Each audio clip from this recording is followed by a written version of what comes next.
Hello everyone, welcome to my channel. Please subscribe and keep watching more details. The Curse of Oak Island. A baffling artifact and a new tunnel keeps the team guessing.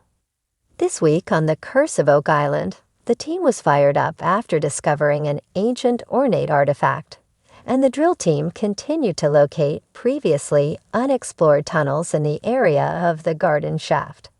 After an action-packed start to Season 10, the Fellowship of the Dig seemed to be playing the waiting game for much of this episode.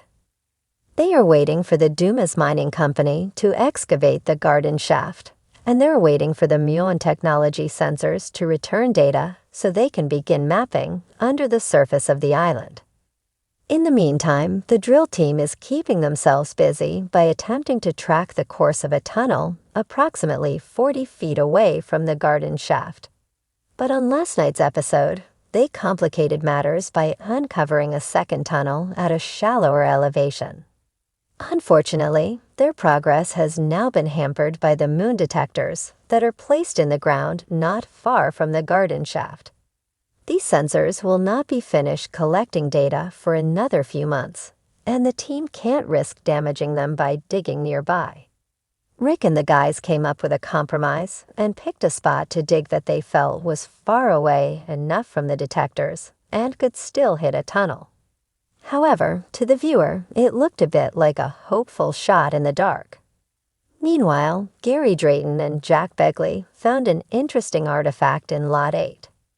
The ornate artifact, which fitted comfortably in the palm of Gary's hand, was a flat object decorated with symbols on either side.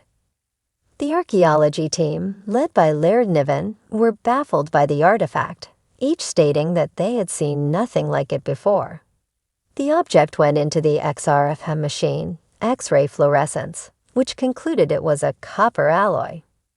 The metallic makeup, coupled with the handmade markings, all suggested that this was a very old object.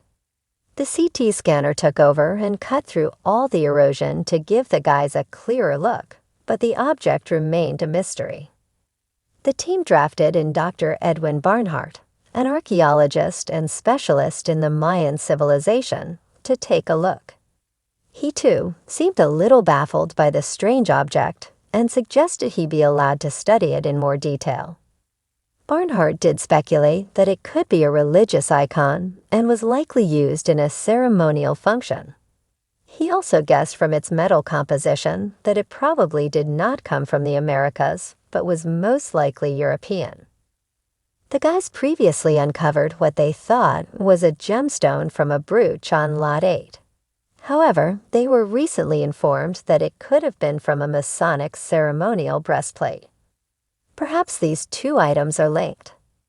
Like so many episodes, this one had more questions than answers. On the plus side, the Dumas crew should have the garden shaft excavated in the next month or so, hopefully allowing the guys to finally get underground and into the money pit.